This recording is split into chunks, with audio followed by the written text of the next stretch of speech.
¿Qué tal, estudiantes? La paz del Señor sea con ustedes. ¿Cómo les va? Deseo que estas clases nos vayan ayudando a sistematizar el conocimiento sobre Dios, sobre la vida religiosa, sobre el misterio, sobre todas aquellas cosas que compartimos en la vida de iglesia, pero que no siempre tenemos una elaboración sistematizada, arreglada, de tal forma que sea lógica y también accesible para el entendimiento. Hoy vamos a abordar un tema nuevo y tiene que ver con el Espíritu Santo. Generalmente, cuando se habla de lo divino, hablamos de Dios y hablamos de Cristo. Durante mucho tiempo, el énfasis estuvo en la teología de nuestra iglesia. El énfasis estuvo principalmente en el Padre, Dios soberano, creador, sustentador, juez, el soberano sobre todas las cosas. Y un tiempo se despertó el concepto de que el Hijo representa también aspectos trascendentes de lo sobrenatural. Y hubo quien, al hacer énfasis en el Hijo, en Jesucristo, abandonó el lugar del Padre, el papel del Padre, lo que representa, lo que determina en términos de lo sagrado. Y para muchos, como que hubo que concentrarse únicamente en Cristo. Y hubo también quien, por influencia de ciertos movimientos carismáticos, empezó a hablar de una manera centralizada en el Espíritu Santo. Y esto trajo como consecuencia algunas polarizaciones, algunas posturas extremistas de algunos que adoptaron un planteamiento de que solo el Espíritu, solo lo que tenía que ver con este poder eh, sublime, este ámbito de energía que transforma, que llena de gozo, que hace que ocurra lo extraordinario como milagros, era lo único digno de atención. Y como algunos han llegado a enfatizar de que esta era es la era del Espíritu Santo, que la era del Padre es del pasado hasta la venida del Hijo, que después del Hijo hubo un tiempo en donde era el punto central de toda la religión cristiana, pero que ahora es el tiempo del Espíritu Santo. Eh, este, Esta tendencia a parcializar es una tendencia muy equivocada, muy distorsionada, porque en los textos bíblicos es muy digno de destacar que hay un lenguaje trino, hay un lenguaje en donde se hace referencia al Padre, al Hijo y al Espíritu Santo, y son varios textos en los que uno puede llegar a hacer este señalamiento. Por ejemplo, en Mateo capítulo 28, en la fórmula de bautismo, dice, bautizándolos en el nombre del Padre, del Hijo y del Espíritu Santo. O cuando Pablo habla acerca de los dones, hace mención en 1 Corintios 12 acerca de que, acerca del Padre, del Hijo y del Espíritu Santo. Cuando hace una puntualización muy sencilla, pero bastante clara para nosotros, de que los dones del Espíritu no es únicamente del Espíritu, porque él hace mención de este lenguaje trino. Dice en los versos 4 al 6: hay diversidad de dones, pero el Espíritu es el mismo. Hay diversidad de ministerios, pero el Señor es el mismo. Hay diversidad de operaciones, pero Dios es el mismo. Este lenguaje trino englobando la plenitud de la divinidad. Y también al final de la segunda carta a los Corintios, cuando hace esta fórmula de bendición, dice: la gracia del Señor Jesucristo, el amor de Dios, la comunión del Espíritu Santo. Es ese lenguaje trino. Y también este lenguaje aparece en el texto de Hebreos, en la carta a los Hebreos, dice en el capítulo, un segundo, capítulo 9, dice,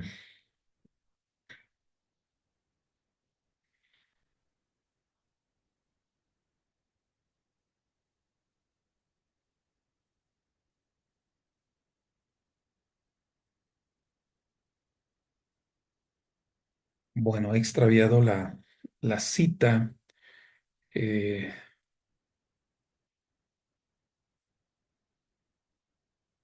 dice, es capítulo 10 verso 29. ¿Cuánto mayor castigo pensáis que merecerá el que pisoteare al Hijo de Dios y tuviere por inmunda la sangre del pacto, en la cual fue santificado, e hiciere afrenta al Espíritu de gracia? Pues conocemos al que dijo: mi es la venganza, yo daré el pago, dice el Señor. Y otra vez el Señor juzgará a su pueblo. Horrenda cosa es caer en manos del Dios vivo.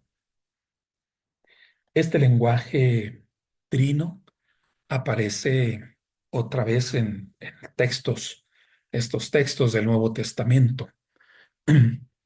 Y lo que podemos plantear y establecer es que el concepto de la divinidad no tiene que ver únicamente con el Padre, o únicamente con el Hijo, o únicamente con el Espíritu. Tiene que ver con estos tres modos del ser de Dios, estas tres maneras en que se revela, en que se manifiesta.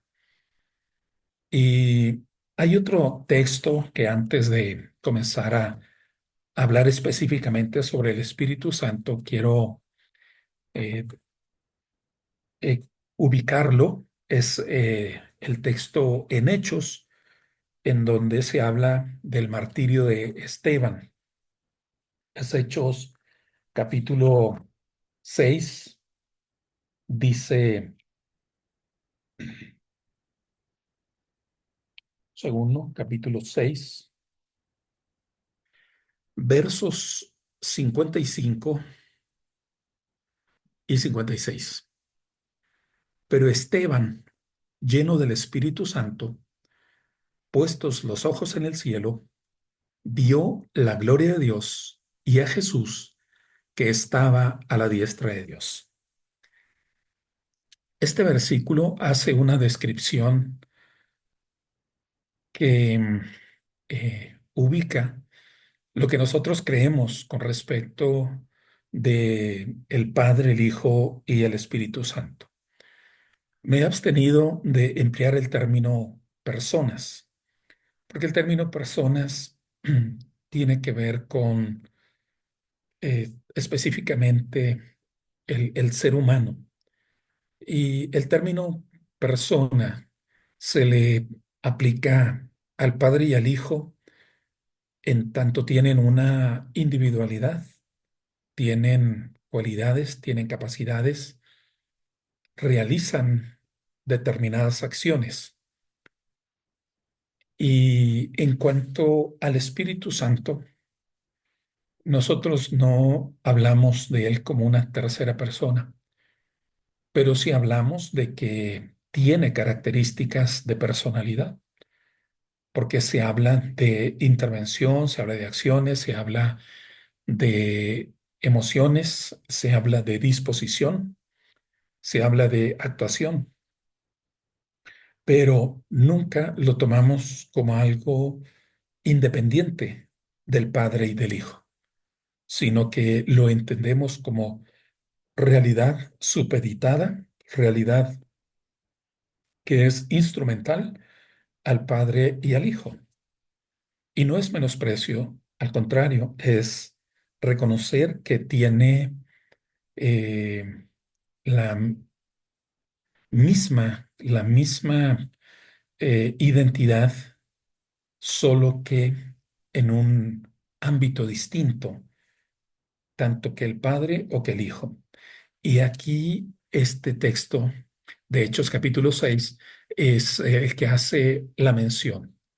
Eh, Esteban estaba lleno del Espíritu Santo. El Espíritu como la presencia de lo sagrado, de lo poderoso, la presencia de la majestad divina que está en él, está en su interior, en su corazón, en su conciencia, y él tiene una visión, y en la visión él contempla los cielos, él contempla el ámbito de Dios y mira al Padre y al Hijo. Así que este texto describe lo que nosotros entendemos de manera fundamental, lo que es la divinidad. Y la divinidad la ubicamos como el Padre y el Hijo, dos identidades, dos personalidades que tienen su independencia. El Padre es soberano sobre todas las cosas, creador, y que antes del tiempo engendra a su Hijo, y el Hijo que tiene la actuación de encarnarse y de ser parte de esta historia de la humanidad, venir a tener una participación sacrificial, y todo esto, tanto la acción de Dios como la acción del Hijo, son posibles en cuanto a que se manifiestan por medio del Espíritu. Entonces, con esto en mente, con esta introducción, vamos a mirar una parte del Espíritu Santo, y voy a compartir la presentación para que nos apoyemos con estas imágenes, y vamos a hablar sobre la teología bíblica del Espíritu Santo. El tema del Espíritu es un tema seductor, elusivo, dice un autor, elusivo. ¿Por qué? Porque es como es esa realidad que nos resulta casi imposible de aprisionar, de aprender, como cuando quieres agarrar un pez con tus manos, crees que ya lo tienes, se mueve un poquito y se zafa, se va. El tema del espíritu es un tema elusivo, porque como que nunca se deja atrapar, nunca podemos tener el acceso directo, completo, acerca de lo que es el espíritu. Es un tema seductor porque aborda la realidad de lo trascendente, de lo que está más allá de nuestra realidad. Aunque al mismo tiempo es un texto, perdón, un tema abrumador, porque se adentra en el misterio divino. Es esta realidad que nos fascina, que nos cautiva. Es como querer estar demasiado cerca de una erupción de un volcán.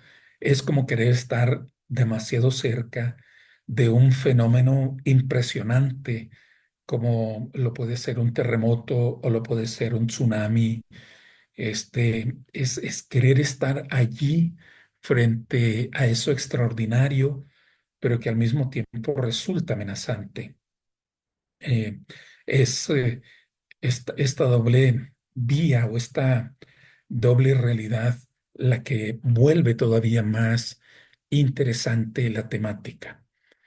El tema del espíritu no se puede evitar porque representa también un aspecto relevante de la historia del mundo, de la condición del ser humano ante Dios y representa el anhelo que podemos tener como criaturas de la intervención de Dios en nuestra vida.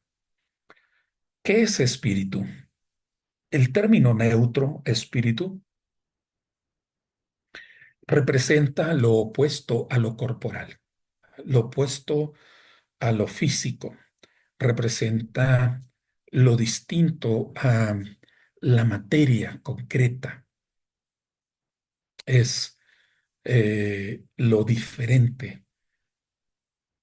Y por otro lado, representa el impulso que mueve los hilos de la historia, que mueve el, el mundo hacia una meta, hacia un objetivo.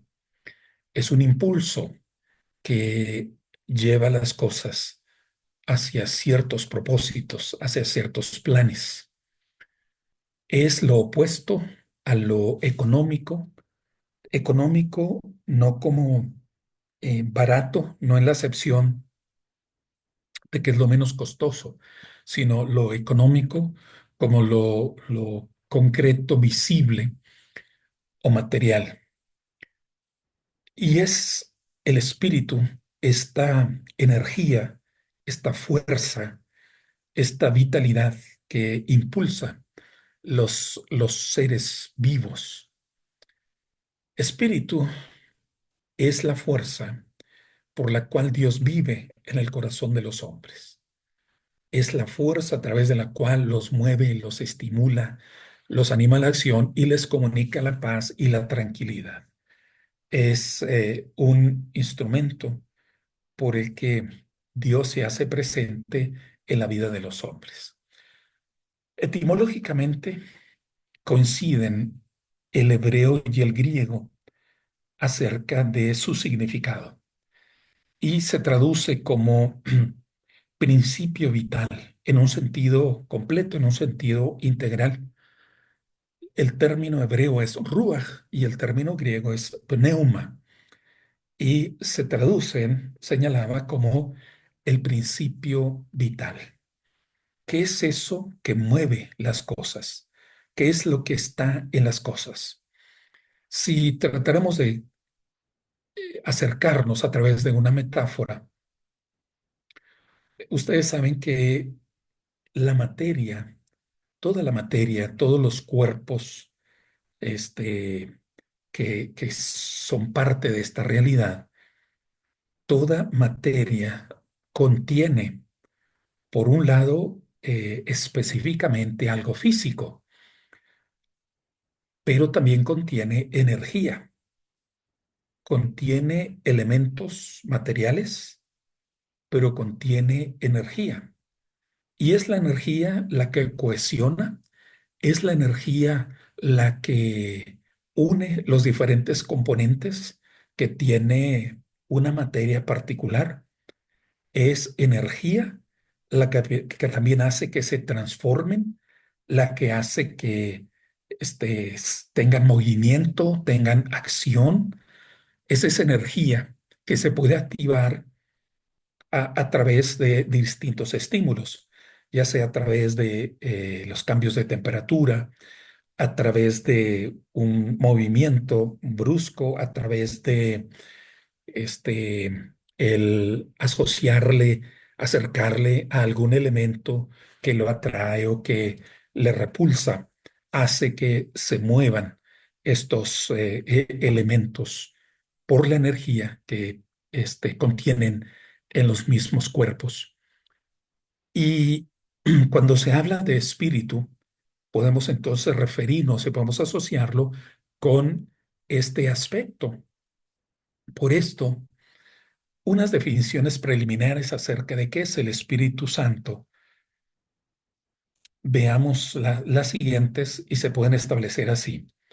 El Espíritu es Dios Dios en acción en la vida humana. El Espíritu de Dios es Dios en acción. En estas dos definiciones se habla de que el Espíritu es Dios en acción. Eh, es Dios mismo, es el ser personal de Dios, pero cambia en cuanto a su modo de existencia. Otra metáfora para hablar de lo divino, de lo eterno, de lo sagrado, otra metáfora es cuando empleamos los diferentes estados de la materia. La materia se puede encontrar en estado sólido, líquido, gaseoso o en plasma. eh, Básicamente. Y cuando se habla de Dios, se puede hablar no solo de personas, sino se puede hablar de modos del ser. Se puede hablar en términos de modos del ser. Y el modo de ser de Dios es cuando está en modo trascendente y otra forma es en modo inmanente. El modo trascendente es cuando, digámoslo en manera metafórica, está en el cielo, inaccesible, incomprensible, invisible y todo aquello que es lo em, imposible de aprender, lo imposible de poseer, porque está distante del ser humano. Pero hay un modo de Dios de estar en inmanencia, o sea, de estar cerca, de estar próximo en la vida humana. Y cuando se habla entonces del Espíritu de Dios, es Dios mismo, pero Dios actuando. Dios aquí haciéndose próximo, eh, involucrándose en la existencia humana, siendo parte de la vida del hombre, de la vida de la comunidad, de la vida del mundo, siendo parte de la creación, siendo parte de la historia, siendo parte de ciertos eventos. Es Dios mismo, pero actuando. El Espíritu es el aliento inspirador de Dios mediante el cual otorga vida en la creación y en la recreación. La parte de la acción de Dios tiene dos ámbitos. Uno es en la creación, que es traer a la existencia este mundo, esta tierra, con todo lo que hay en ella. Dios lo hace por medio del Espíritu, pero no solamente participa en la creación, el Espíritu también está en la recreación. Y en la recreación, ¿por qué? Porque el ser humano es un ser caído, es un ser afectado por el pecado que consistió en la desobediencia inicial y que trajo como consecuencia el quedar limitado a ciertas condiciones de vida. Y un pecado que no solamente afectó al individuo, afectó a toda la raza humana y afectó también al mundo, al planeta en el que vive, porque quedó sujeto también a la actitud pecaminosa del ser humano. Y la recreación es como Dios restaura, regenera al ser humano y el universo. Entonces el espíritu también está en esta intervención, en estas proyecciones de lo que Dios hace como un plan maestro de renovación de todas las cosas. Vamos a ver diferentes aspectos de lo que habla el Antiguo Testamento y vamos a mirar cómo es que cuando se habla del Espíritu hay varios elementos que son muy singulares. Cuando se habla de el Espíritu de Dios, se habla, por ejemplo, que aparece en el momento de la creación como cubriendo todas las cosas. dice capítulo 1 de Génesis, verso 3, y el Espíritu de Dios se movía sobre la superficie de las aguas. Algunos autores dicen que esta imagen del Espíritu moviéndose sobre las aguas emplea un término que es semejante al aleteo de un ave que estando posada en su nido, él agita sus alas, mueve sus alas y vuela. Así es el mismo verbo que se emplea aquí para decir que el espíritu cubría, el espíritu aleteaba, dice otra versión, que es la Biblia de Jerusalén, sobre la superficie de las aguas. Hay esta singularidad y hay quien lo compara como la imagen de estar empollando, la imagen de estar calentando lo caótico que existe o lo caótico que hay y cómo el mundo va a ser ordenado.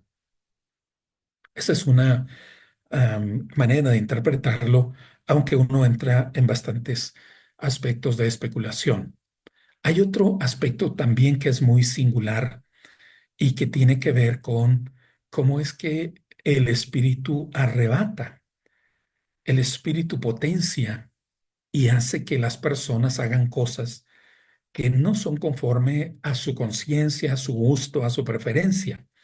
Y esto lo tenemos ubicado en varios eventos. Uno de ellos es cuando Saúl manda a buscar a David, manda a buscarlo, envía a un grupo, cuando lo encuentran, encuentran a un grupo de profetas que están en una acción litúrgica de arrebatamiento, están danzando, están saltando, gritando cosas.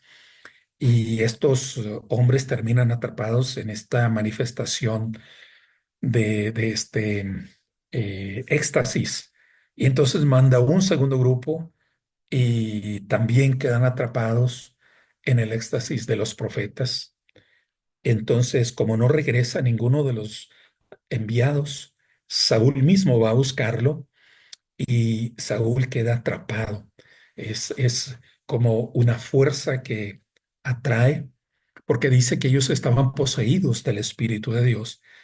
Y Saúl termina también entre los profetas, queda ahí cautivado, queda ajeno a su voluntad, no es algo que él quería, pero es empujado, es movido a realizar estas acciones.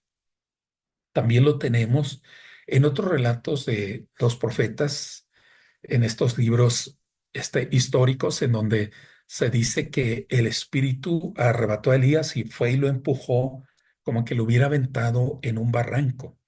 Haz de cuenta, como una descarga de energía que lo avienta.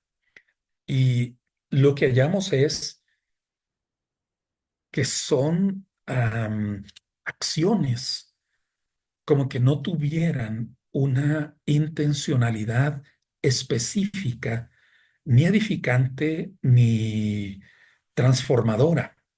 Es solamente como una manifestación de poder, así como una descarga eléctrica. Cuando alguien está trabajando junto a energía eléctrica, cables de energía eléctrica, y llega a acercarse, aunque a veces no toque los cables, pero tan solo se acerca, si trae un objeto de metal en sus manos es peor, y esa energía eléctrica que desprenden los cables puede aventarlo, ¿verdad? Solo porque es descarga de energía.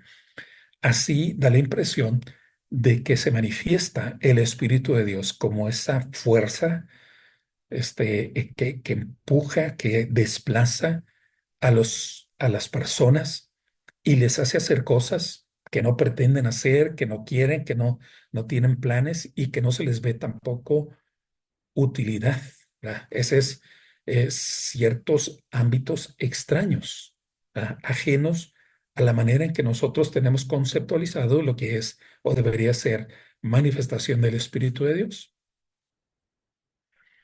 También está asociado con la palabra de Dios, está asociado con la palabra de poder, con el pronunciamiento de autoridad.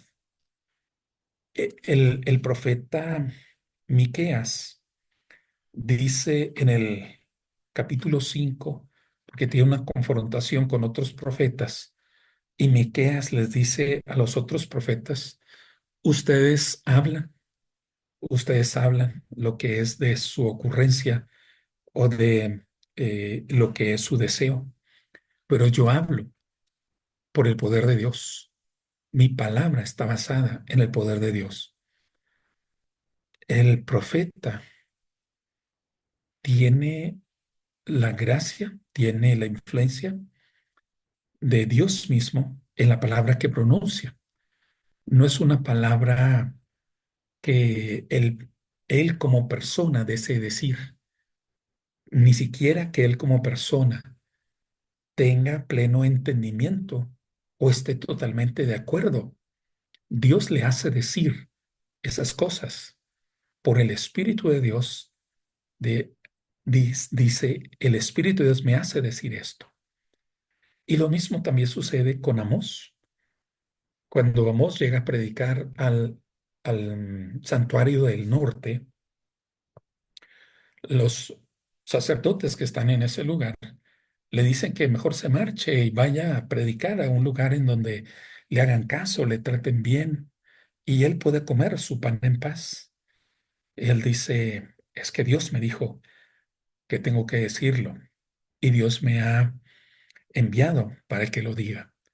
Su mensaje era un mensaje de confrontación, un mensaje de cuestionamiento acerca de las actitudes que estaba teniendo el reino de Israel, empezando con su rey, sus sacerdotes y el pueblo en general. Los profetas hablan en nombre de Dios, pero no solo en nombre, utilizándolo como una excusa, un argumento, sino realmente anclados, basados, potenciados en el poder de Dios. Así que en el Antiguo Testamento vemos que el Espíritu de Dios se manifiesta en el poder de la palabra de Dios. Veamos algunos aspectos. El Espíritu Santo está en la creación, se mostró en el viento de la tormenta, ya hacía mención de Génesis 1, 1:2, y también aparece cuando disminuyen las aguas del diluvio, Génesis 8:1, porque la narración dice que el Espíritu de Dios sopló sobre las aguas y menguaron las aguas. Es un viento fuerte que empuja las aguas y hace que disminuyan.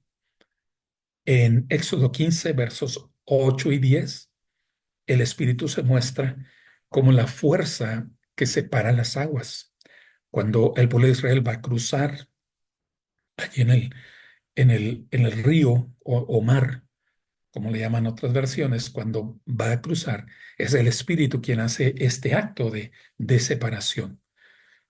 Entonces, vemos la acción, la intervención de Dios por medio del Espíritu, decíamos, en la creación, en la aparición del el universo, en la aparición del planeta, en acciones específicas donde Dios realiza su voluntad para secar a la tierra del diluvio o para separar las aguas cuando el pueblo de Israel va a cruzar en el mar, cuando Él manifiesta esta soberanía sobre todas las cosas. Es por medio del Espíritu que Él manifiesta este poder. El Espíritu es la fuerza vital del hombre, decíamos en una de las definiciones preliminares. ¿Por qué? Dios es el Dios de la vida. La vida, el fundamento, la fuente de la vida está en Dios. No puede haber vida independiente de Dios. Toda vida es posible porque Dios la da, porque Dios la otorga. Así, Dios da su espíritu al hombre. Y cuando Dios da su espíritu al hombre, éste tiene vida. Pero si le quita el espíritu, entonces deja de ser. Salmo 104, verso 29 al 30. Cuando Dios retira el espíritu, el ser humano deja de ser. No tiene una subsistencia por sí mismo. No hay una continuidad. Ahí se termina. Y se termina no solamente sus palpitaciones, su vida cerebral o sus funciones cerebrales, termina también sus emociones, su razonamiento, sus deseos. Por ello, toda vida, incluso la fuerza vital humana, como es la respiración, lo puramente biológico, se debe entender como resultado del espíritu creador. ¿Sí? El espíritu de Dios alentó en un momento el hálito de vida en el ser humano y de ahí ha venido a los seres humanos el espíritu, esta fuerza vital para existir, para estar. Cuando eso se termina, el ser humano deja de ser. En el Salmo 104, lo que debemos entender es que Dios exhala su aliento y ese aliento penetra en la vida de las criaturas y hace que las criaturas existan. Eh, pero Dios retira el hálito y entonces mueren. Es como si yo le pongo energía a una lámpara, se enciende, pero si la apago, se termina, es decir, le corto la energía y se apaga. Esto es simplemente lo que ocurre con la existencia humana. Eh, la maravilla de la vida, el milagro de la vida, tiene su fuente en Dios mismo, en este aliento de Dios, en esta influencia de Dios de soplar sobre las criaturas. Pero en algún momento se termina ese aliento y entonces las criaturas morimos. El Espíritu de Dios es un poder inquietante e imprevisible y está asociado, por un lado, con experiencias de éxtasis. Ya les hacía mención acerca de estos eventos en donde este, a Saúl envía a buscar a David y el grupo de hombres termina inmiscuido en una experiencia extática. Terminan atrapados porque el poder del Espíritu es ese poder imprevisible, inquietante, pero que interviene en lo cotidiano. Dios estaba dando un mensaje a Saúl. Dios estaba mostrando su poder, sus intenciones, y Saúl tenía que haber sabido interpretar qué estaba diciéndole Dios. Se experimenta el Espíritu de Dios de tal forma que algunas veces excluye el pensar racional o el actuar normal. A veces el Espíritu de Dios está asociado con algo extraño, algo que es ajeno a la voluntad y que también es como un arrebato. Eh, no todo está asociado con la- las acciones cuerdas, las acciones prudentes. Algunas veces está asociado con cosas que parecen de locos por el espíritu, que es este poder, esta influencia que hace actuar de manera anormal a las personas. No podemos juzgar que el espíritu solo hace hacer cosas bonitas o solo hace hacer cosas eh, de, de conducta normal. A veces el espíritu le hace hacer a una persona cosas anormales, no inmorales, no me refiero a eso, no malas, pero sí anormales. Por ejemplo, que alguien grite con furor o grite con una emoción desbordada, su alabanza a Dios, o que alguien salte, que alguien eh, corra manifestando la gloria de Dios. A veces puede suceder. Tampoco se puede poner como regla, tampoco se puede establecer como que el espíritu solo se va a mostrar en lo anormal, solo se va a mostrar en lo raro, en eso extraño, imprevisible, inquietante, actuar como locos. No, algunas veces Dios puede hacerlo cuando esto representa una intención, un propósito que es según su voluntad. No siempre, pero puede llegar a ser. El espíritu se muestra como el poder de Dios. Cuando el espíritu de Dios viene sobre el profeta, le arrebata contra su voluntad, le lleva a un monte o un barranco. Tal es el caso de Elías o el caso de Ezequiel. El caso de Ezequiel, que Dios le dice, ve y acuéstate tantos días de tu lado derecho. Y luego, después de todos esos días, que son, no sé, 200 y tantos, le dice, ahora acuéstate tantos días del lado izquierdo y son menos días. Pero es una figura, es un lenguaje simbólico para decirle acerca de cuánto tiempo iban a estar en cautiverio y luego cómo serían liberados. Otra vez le dice que corte sus barbas, vaya y afeite sus barbas y luego los separe en grupos y luego que uno lo queme, que otro lo lance al viento y que otro lo guarde. Y dice, esto va a pasar con el pueblo de Israel. Unos van a ser quemados, los otros van a quedar como esparcidos y otros sí van a ser traídos de regreso a la tierra de sus padres. Son figuras simbólicas, son actos simbólicos a través de los cuales Dios describe los planes que tiene y lo hace a través de la persona del profeta. El Espíritu de Dios es una fuente de una fuerza extraordinaria. Así lo podemos ver en el libro de los jueces, que por cierto, el término juez en hebreo es shofetim, y shofetim no se refiere a un juez como nosotros lo conocemos ahora, alguien que aplica la ley. No es un estudioso del derecho que aplica la Constitución o que aplica las diferentes leyes. Un shofetim es más la figura de un libertador.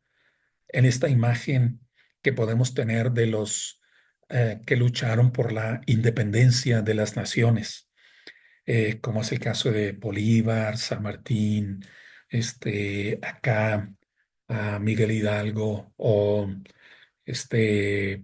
Artigas, los hombres que forjaron una nación, que eran personas de ejércitos, que lideraban ejércitos, que tomaban decisiones para su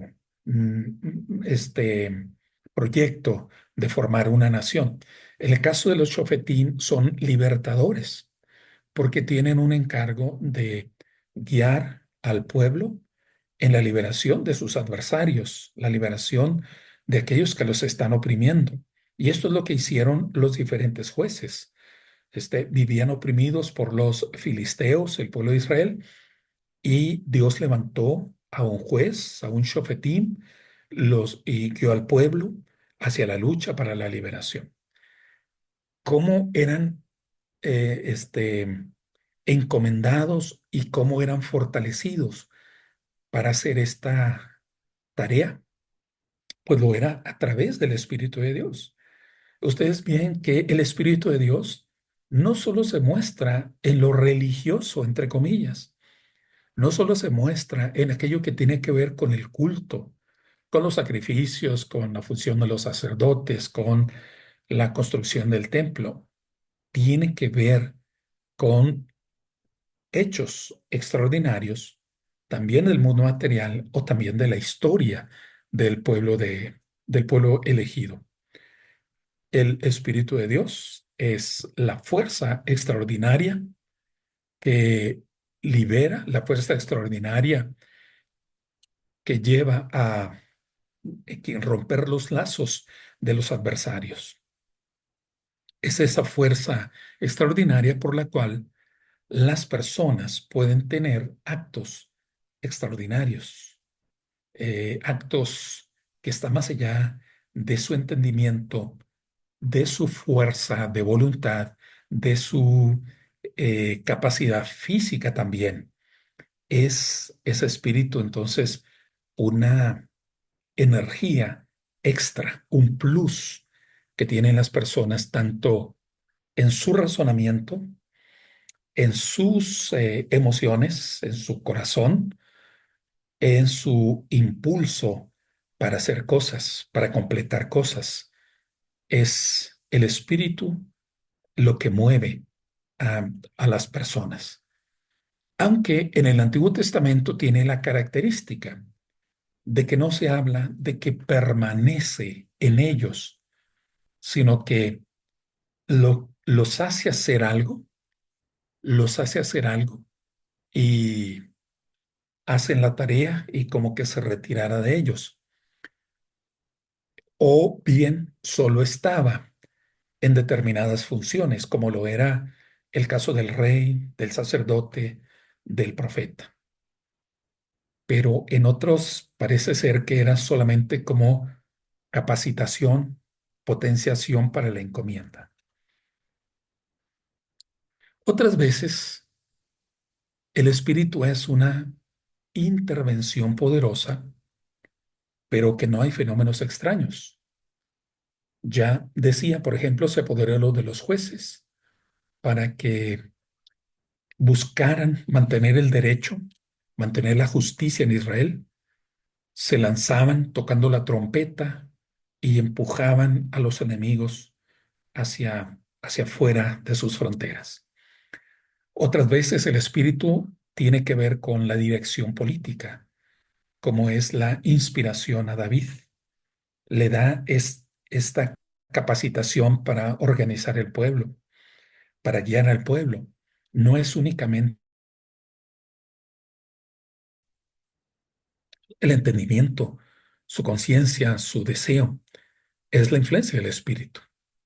También el espíritu por lo regular irrumpe de un modo inesperado o insospechado y mueve o impulsa hacia lo extraordinario, hacia hacer cosas, hacia actuar, hacia hablar, hace decidir, hace intervenir.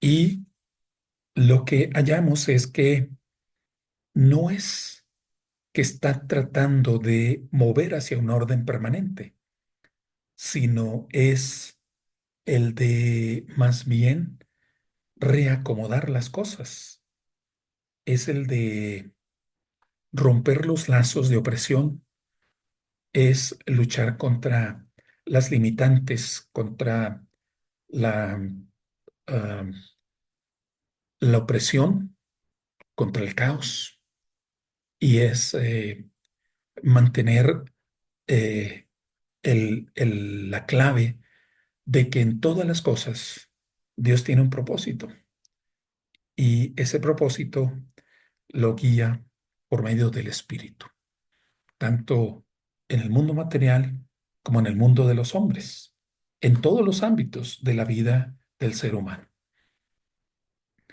El Espíritu es la fuente de la palabra que el hombre puede entender como la propia palabra de Dios, sin que se destaque de un modo especial o extraordinario, o sea, sin que haya milagros. Es solamente el contenido de la palabra. Por ese Espíritu de Dios, Miqueas denuncia o declara la palabra profética. Por este espíritu, digamos que es la sabiduría de un hombre que sabe cómo actuar en cada momento. De José se dice, Génesis 41:38, que el Espíritu de Dios le movía, le impulsaba, porque era por el Espíritu que él podía interpretar los sueños. No tiene que ver únicamente con su sagacidad, con su astucia, sino tiene que ver con la influencia de Dios. El verso 38 dice, dijo Faraón a José, pues que Dios te ha hecho saber todo esto. No hay entendido ni sabio como tú. Dios se lo hace saber y se lo hace saber por medio del Espíritu. Le da la claridad, le da la visión completa acerca de lo que habrá de suceder. Y entonces José, convencido, le plantea la conducta apropiada para ese momento. ¿Cuál sería la conducta prudente para ese momento? El espíritu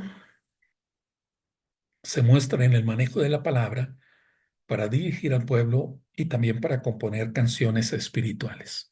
Así se dice de David en segundo libro de Samuel 23:2. Tiene que ver con inspiración, tiene que ver con la capacidad de elaborar estos cantos, estos salmos. También es influencia del Espíritu de Dios. Así, el Espíritu está o habla en ellos sin destacar apariciones especialmente extrañas. No, no se muestra el Espíritu de Dios como en el hecho de hacer milagros o el hecho de que manifiestan un enorme poder porque pueden volar o pueden caminar sobre las brasas. En estos textos, este último apartado de textos, lo que hallamos es que la escritura muestra que el Espíritu de Dios no elimina el pensamiento normal del hombre. Lo que hace es potenciarlo.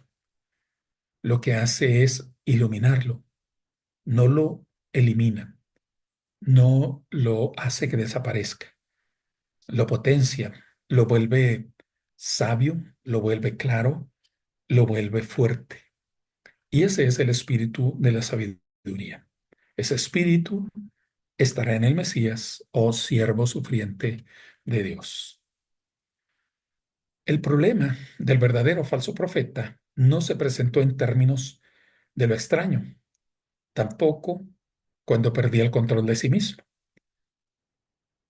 Quiero que esto se destaque porque hay movimientos carismáticos que dicen que el espíritu les hace hacer cosas raras, les hace mugir como un búfalo, les hace saltar como brinca-brinca, o les hace caminar como ebrios, les hace vomitarse en lo que ellos llaman la vomitada santa, o les hace, les empuja a demostrarlo ingiriendo veneno, o que se muestra haciendo llover pepitas o polvo de oro, haciendo que ocurran cosas incomprensibles como desaparición, como hacerse invisibles, cosas raras, cosas extrañas. Pero hallamos que el Espíritu de Dios no muestra un énfasis en estos aspectos. Más bien lo que hace es que el Espíritu de Dios sostiene al hombre en su momento, frente a su circunstancia. No hay una respuesta exacta. ¿Qué te dirá el Espíritu? Una idea es que el Espíritu te hace hablar palabras que tienes que probar, que tienes que al final determinar si es de Dios o no, según si se cumple o no se cumple. Pero también en buena medida nos da a entender de que la persona que hablaba por el Espíritu de Dios se oponía a la mayoría, se oponía a los deseos de el colectivo, del conjunto de las personas. Y terminamos con esta diapositiva. ¿Qué significa esto? Que el Espíritu de Dios no es el Espíritu del hombre, que en la teología liberal, la teología de, de la racionalidad, una idea de que el Espíritu de Dios lo que hace es como aclarar la mente humana, iluminar solamente la mente humana, iluminar sus ideas y ayudarle a tener más comprensión de las cosas. Y que el Espíritu de Dios es simplemente el espíritu del hombre, pero ampliado o depurado. Pero esa es una conclusión equivocada. El Espíritu de Dios no es el espíritu del hombre o un aspecto del espíritu del hombre. El espíritu, en el espíritu, el ser humano experimenta la actuación de Dios en una situación del mundo o incluso política, política como de la organización de las ciudades.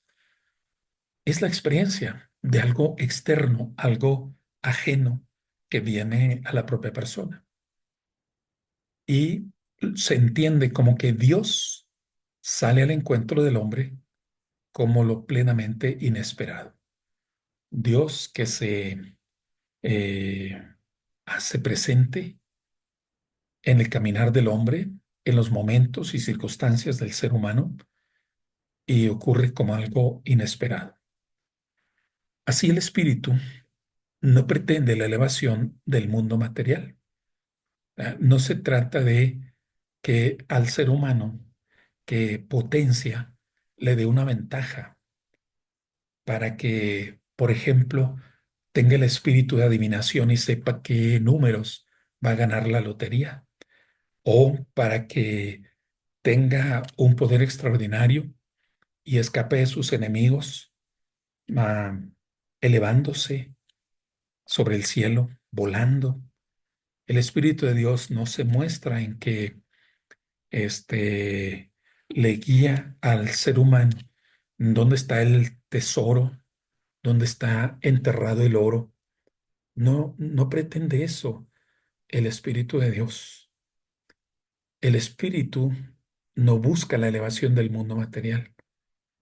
Más bien, lo que hace es capacitar a las personas que así le dan lugar para que cumplan un propósito en la voluntad de Dios, para que cumplan un papel.